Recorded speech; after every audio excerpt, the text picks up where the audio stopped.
Good morning guys. एक बड़े confident दिनों के बाद जो हम अच्छा फील कर रहे हैं, होपफुली आज वैसा ही दिन जाए, अच्छा फील जाए, अच्छा कॉन्फिडेंट जाए। प्रॉफिट एंड लॉस बाद में देखा करते हैं, जैसे हम सोच रहे हैं। फिलहाल हमारी जो स्ट्रैटेजीज है क्या वो सही है या नहीं है, वही सब हम देखने के लिए यहाँ पे ट्रेड पंच कर चुके हैं। आज के अमाउंट करने में काफी टाइम लग गया, बट ट्रेड दोनों पंच हुए क्योंकि स्टॉक्स जो है वो अच्छा बिहेव कर रहे थे आज के हमारे एरिया के पास।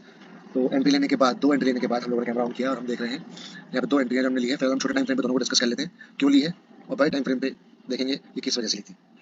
हिंडेल्को में हमने ट्रेड ली है पहली, जो हमारा बाइंग एरिया था वहाँ से स्टॉक ओपन हुआ और अच्छी बाइंग के साथ ऊपर गया अप ट्रेंड में।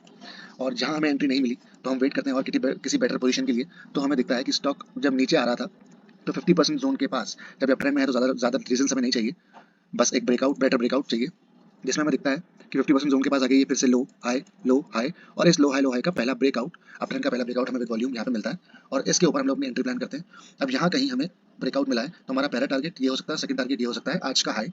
तो आज के हाई पे हमने अपना टारगेट लगाया। आज इसके नीचे वाला सपोर्ट जो कि बहुत नीचे बैठता है यहाँ कहीं, वो हम प्लान नहीं कर सकते बिकॉज हमारा रेशियो नहीं बैठेगा। इसलिए हम लोगों ने एक सेंसिबल स्टॉप लॉस प्लान किया है कि यहाँ से तो हमारा ट्रेंड चालू हुआ है और इसके नीचे यहाँ पे जो ओपनिंग कैंडल है क्लोज हुई है जहाँ, उसके ठीक नीचे हम लोगों ने अपना एसएल लगाया है। क्योंकि अगर स्टॉक इतना नीचे आया है, जहां तक भी आएगा, तो देयर आर हाई चांसेस कि वो नीचे और जाए। अपार्ट फ्रॉम ऑल दैट, एक सेंसिबल स्टॉप लॉस जो हम लगा सकते थे वो यही वाला था।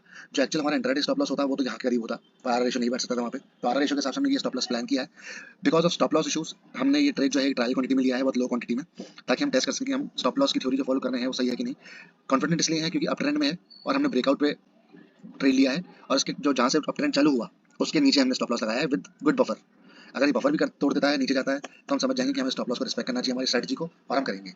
दूसरा ट्रेड हमने लिया है जेएसडब्ल्यू स्टील में, जिसका लॉजिक छोटे टाइम फ्रेम पे ये है कि स्टॉक डाउन ट्रेंड में है और हमारे बाइंग जोन के पास आया। हमारे बाइंग जोन के पास आके इसने ये इस ट्रेंड लाइन का ब्रेकडाउन दिया यहाँ पे with high low high low high low. यहाँ पे हमें ब्रेकडाउन मिला, पर जैसे ही ब्रेकडाउन मिला, गैप डाउन ओपन होकर एक कैंडल इसको नीचे तक ले गई, जिससे हमें अपनी एंट्री लेने का पॉइंट इतनी नीचे नहीं दिख रहा था। तो हम लोगों ने बेटर एंट्री प्लान करने के लिए और वेट किया, जब हमें दिखाई देता है एक रनिंग गैप यहाँ पे, और उन्हीं उसी देर में स्टॉक जो है ऑलमोस्ट सपोर्ट लेवल तक आता है और वहाँ से गुड कैंडल्स के साथ इस गैप फिलिंग के लिए जाता है। और इस गैप फिलिंग के पास हमारे दो रीजन मिल रहे हैं, first gap filling, second trend line support, और थर्ड रेड कैंडल। तो इस रेड कैंडल के नीचे हम समझ जाते हैं कि यहाँ पे गैप फिल हो चुका है, और इस रेड कैंडल के नीचे हम लोगों ने अपना ट्रेड पंच किया। With stop loss and target discuss कर लेते हैं कि हमें जो ब्रेकडाउन मिला था वो यहाँ कहीं मिला था, और हमारी एंट्री भी यहाँ कहीं हुई है। तो इसके नीचे वाला सपोर्ट, पहला सपोर्ट बैठता है ये, और अगला सपोर्ट जो कि आप पीछे जाके देखते हैं तो कहीं बैठता है यहाँ। तो इस सपोर्ट से पहले पहले ही निकलने की हम लोगों ने टारगेट रखा है, ताकि जो आज मार्केट फिर से साइडवेज जोन में है उस वजह से हमारे ब्रोकरेज और ट्रेड्स फालतू ना जाए। होपफुली ये ट्रेड्स कंप्लीट होंगे कल की तरह नहीं, जहाँ पे हमारे ट्रेड्स बीच में क्लोज हो गए थे। तो लेट्स सी दोनों ट्रेड्स रनिंग हैं अभी, और किस तरह बिहेव करते हैं वो हम बड़े टाइम फ्रेम पे क्यों लिए थे हमने वो हम बाद में देखेंगे। Thank you. Welcome back guys. Quick update लेने के हम लोग वापस आए क्योंकि ऑलमोस्ट एक से सवा घंटा हो चुका है ट्रेड लिए हुए।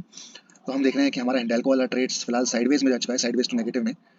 और ये जो सपोर्ट सुबह से स्टॉक ले रहा था इस पे, वो भी इसने सक्सेसफुली यहाँ पे तोड़ दिया है, जो कि हमारे लिए अच्छी बात नहीं है। स्टिल हम लोग अपने स्टॉप लॉस और टारगेट के साथ इंटैक्ट बैठेंगे, ताकि हमें पता लगे क्या गलती हम कर रहे थे, ताकि आगे गलतियाँ ना हो। ये लॉसेज जो है ये हमें सीख देंगे। अगर इसमें लॉस होता है तो सबसे बड़ी सीख इसमें ये होगी कि जो हमारा बाइंग जोन था, बाइंग जोन पे स्टॉक ओपन हुआ था जो कि वोलेटिलिटी की वजह से होता है, और ऊपर आके हमने पंच किया, तो हमें ये सब नहीं करना है, हमने बाइंग जोन का वेट करना है। दूसरी ट्रेड हमने ली है जेएसडब्ल्यू, उसका अपडेट भी ले लेते हैं।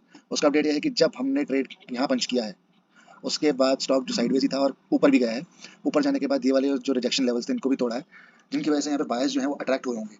अब पॉइंट ये है कि स्टॉक ने यहाँ जाने के बाद ये पैटर्न बनाया है, ये वाला, जो कि एक राइजिंग वेज पैटर्न है, जिससे पता लगता है कि बायर्स की ताकत जो है वो कमजोर होती जा रही है। पहले बायर्स इतना ऊपर तक ले जा पाते थे कैंडल्स के साथ, फिर इतना ही ऊपर ले जा पाए, फिर एक ही कैंडल ऊपर ले जा पाए, और सक्सेसफुली इसने यहाँ पे एक ब्रेकडाउन दे दिया है और इस सपोर्ट को भी तोड़ दिया है, जिसकी वजह से ये ट्रेड थोड़ा सा हमारे फेवर में, मैं कहूँगा कि फिलहाल चल रहा है, कि हमारे फेवर में चल रहा है।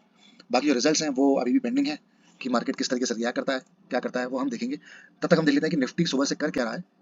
निफ्टी ओपन हुआ है यहाँ पे, यहाँ ओपन हुआ है, यहाँ तक नीचे गया था, यहीं तक ऊपर आया, मतलब ये निफ्टी आज भी साइडवेज जोन में है। कल भी हमने देखा था जो इशू था कि स्टॉक यहाँ ओपन, निफ्टी यहाँ ओपन हुआ था, यहाँ तक ये रेंज में ही पूरा दिन घूमा था, और आज भी इसने एक डाउन ट्रेंड बनाया और फुल्ली रिकवर कर चुका है, फिर से नीचे की तरफ आ रहा है। तो कहीं ना कहीं आज भी हल्का बहुत साइडवेज जोन में ही है, पर रेंज बहुत बड़ी है, रेंज काफ़ी बड़ी है, तो मोमेंट मिलने का चांस तो है किसी न किसी तरफ। तो लेट्स सी होता क्या है। Welcome back guys.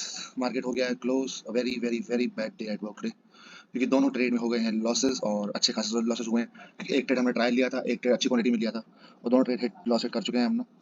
रीजंस कुछ तो समझ में आ रहे हैं, कुछ नहीं भी। शायद हमारे लॉसेस हिट हुए हैं, इस वजह से अभी माइंड भी स्टेबल नहीं है कि यहाँ पे रीजन समझ पाएं, बट स्टिल समझने की कोशिश करते हैं। देखते हैं कि ट्रेड क्यों लिया था और क्या हुआ था। पहले देख लेते हैं जेएसडब्ल्यू स्टील में, जिसमें 15 मिनट के टाइम फ्रेम पे आते हैं और हम देखते हैं कि ये था इसका पुराना सपोर्ट जिसको इसने पहले फॉलो किया था।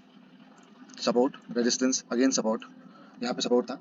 और आज की ट्रेड में जब ये ओपन हुआ तो यहाँ से नीचे आया और सपोर्ट तोड़ दिया अपना। और सपोर्ट तोड़ने के बाद इसका नेक्स्ट सपोर्ट जो आ रहा है वो आ रहा है यहाँ पे कहीं, ये वाला।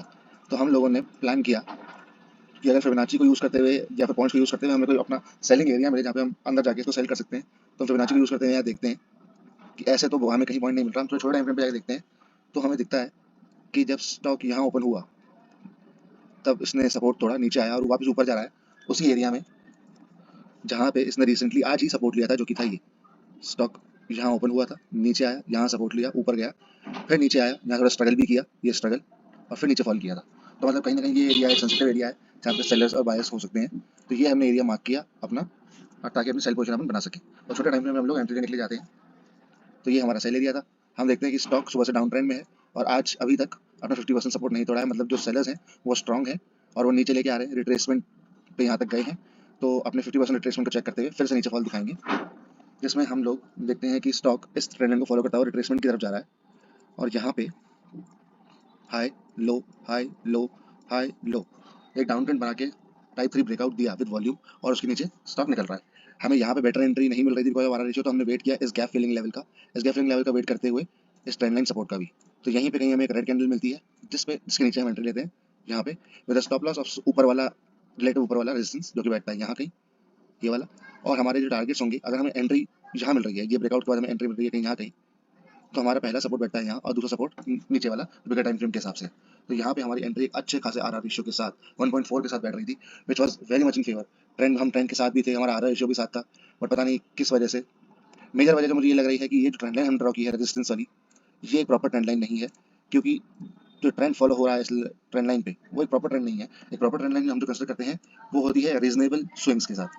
ये जो स्विंग्स है ये रीजनेबल स्विंग्स नहीं है, ये इतना छोटा, ये इतना बड़ा, ये इतना छोटा, ये रीजनेबल स्विंग्स नहीं है। ये रीजनेबल स्विंग नहीं है, इसलिए ट्रेंड लाइन ब्रेक है। हो सकता है यहाँ पे हम धोखा खा गए हों और इस वजह से हमने बहुत बड़ी गलती कर दी। दूसरी ट्रेड हमने ली थी अपनी हिंडाल्को में, जो हम पहले ही डिस्कस कर चुके थे। यहाँ पे बड़े टाइम फ्रेम हम लोग डिस्कस करते हैं तो हमें देखने को मिलता है कि स्टॉक कल अपने रेजिस्टेंस को तोड़ के ऊपर चला गया था, और ऊपर चला गया और ऊपर इसका कोई रेजिस्टेंस यहाँ पे नहीं है। नेक्स्ट रेजिस्टेंस जो आ रहा है वो यहाँ कहीं है, ये वाला एरिया। तो अभी इसके पास कोई रीजन नहीं है कि ऊपर सेलर्स हैं जो उसको नीचे पुश कर रहे हो, और प्लस ये अपना जो पुराना रेजिस्टेंस है उसको तोड़ चुका है। नेक्स्ट जो इसका टारगेट हो सकता है वो यहाँ कहीं हो सकता है। तो हम लोग देखते हैं कि स्टॉक आज ओपन होता है यहाँ, यहाँ यहाँ ओपन होता है, जिस वजह से हम देखते हैं कि इस सपोर्ट पे ये है फिबोनाची का 0.5 सपोर्ट, जहाँ पे पहले भी स्टॉक एक बार सपोर्ट लेके ऊपर जा चुका है।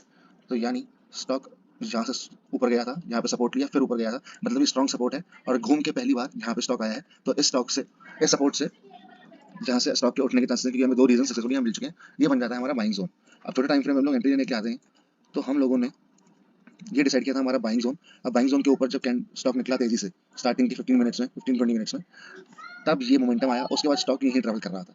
अब यहाँ ट्रैवल करने के बाद हमारे बाइंग जोन तक तो नहीं आया, फिर भी हमें कुछ एंट्री प्लान करने को मिलती है इसके 50% सपोर्ट लेवल पे, कि स्टॉक एक बार अच्छी मोमेंटम यहाँ दिया है, फिर 50% के पास आके रिट्रेस करके फिर ऊपर जा सकता है टारगेट की तरफ। तो हम लोग इसको और ये इसी को हम लोग अपना बेस मान के यहाँ पे एंट्री प्लान करने की कोशिश करते हैं, जिसमें हम देखते हैं कि हमें लो हाई एक नया ट्रेंड दिखता है विद अ ब्रेकआउट, सॉरी ये ब्रेकआउट नहीं, ये वाला ब्रेकआउट, ये वाला ब्रेकआउट विद वॉल्यूम, जो कि इस नए ट्रेंड का 50% सपोर्ट भी था। तो all things and all rules and regulations were in line, और हमने यहाँ एंट्री प्लान करने की कोशिश की, जिसका टेक्निकल स्टॉप लॉस तो बहुत नीचे बैठता है यहाँ कहीं, मैं इतना बड़ा स्टॉप लॉस नहीं दे सकते, इसलिए हमने स्टॉप लॉस ओपनिंग कैंडल के क्लोज होने के जस्ट नीचे दिया, क्योंकि टारगेट्स हमारे जो थे वो यहीं तक बैठ सकते हैं, क्योंकि हमें यहाँ ब्रेकआउट कहीं मिल रहा है, ये हमारा ब्रेकआउट लेवल था। तो फर्स्ट टारगेट, सेकंड टारगेट्स, इन दो टारगेट्स के ऊपर हम लोग नहीं जा सकते। तो हम लोग प्लान करते हैं अपना ट्रेड, जिसमें देखते हैं कि हमारे टारगेट पर आर आर रेशियो नहीं बैठता, इसलिए हम वेट करते हैं एक बेटर प्राइस के लिए। तो यहाँ पे कहीं हमें अपनी बेटर एंट्री मिलती है, बेटर प्राइस एंट्री, और हम लोग बाय ट्रेड पंच करते हैं। बट अनफॉर्चुनेटली स्टॉक जो है वो टोटली साइडवेज बिहेव करता है, और जिसका हमें डर था, जिसका हमें डाउट था, जिसकी वजह से हमने स्टॉक ट्रेड जो है बहुत छोटी क्वांटिटी में लिया था, वो यही था कि ये इतना नीचे स्टॉप लॉस होना चाहिए हमारा। तो स्टॉक पहले तो काफ़ी देर तक साइडवेज रहा, फिर नीचे आके हमारा ऐसे हिट कर गया। अब हो सकता है कि टेक्निकली हमारा स्टॉप लॉस अगर यहाँ होता तो ये कल जाके अपना टारगेट हिट कर दे, क्योंकि यहाँ से एक अच्छा खासा रिवर्सल की तरफ दिखा जरूर है। अब कल जो होगा वो तो कल होगा भाई, कुछ कह नहीं सकते कल किस तरीके से मार्केट रिएक्ट करे, क्योंकि एक रात में कुछ न्यूज़ की वजह से, कुछ सेंटिमेंट्स चेंजेस की वजह से स्टॉक का मोमेंटम नेक्स्ट डे बदल सकता है। इसका रीज़न हमें दिखता है जेएसडब्ल्यू स्टील में, जो हमने कल ली थी ट्रेड, वो यहाँ पे ली थी कहीं इस सपोर्ट पे हमने कल बाय किया था, जिसका रिजल्ट हमें इसलिए नहीं मिला क्योंकि स्टॉक नीचे आया और फिर साइडवेज हो गया और यहीं कहीं मार्केट क्लोज हो गया यहाँ पे। तो हमें स्टॉक का रिजल्ट नहीं मिला, पर और हमारा ट्रेड था यहाँ पे कहीं। ये ट्रेड होने के बाद आज सुबह जब ओपनिंग कैंडल हुई स्टॉक की, वही हमारे एसएल को ले गई, क्योंकि रातों रात सेंटिमेंट्स काफी चेंज हुए होंगे, कुछ चेंजेस न्यूज में भी आए होंगे, इस वजह से स्टॉक नीचे आया, हमारा स्टॉप लॉस लिया और फिर नीचे ही ट्रैवल किया। इस वजह से हम लोग इंट्राडे पोजीशन जो है वो कैरी फॉरवर्ड नहीं करते हैं। पहले एक दो बार हमने ट्राई किया था, वो भी एक्सपेरिमेंट था, बट हम लोगों ने एज पर रूल्स हमें इंट्राडे पोजीशंस कैरी फॉरवर्ड्स नहीं करनी चाहिए, कैरी फॉरवर्ड सिर्फ स्विंग पोजीशंस ही करनी चाहिए। A very bad day, but देखते हैं कल क्या होता है। Thank you.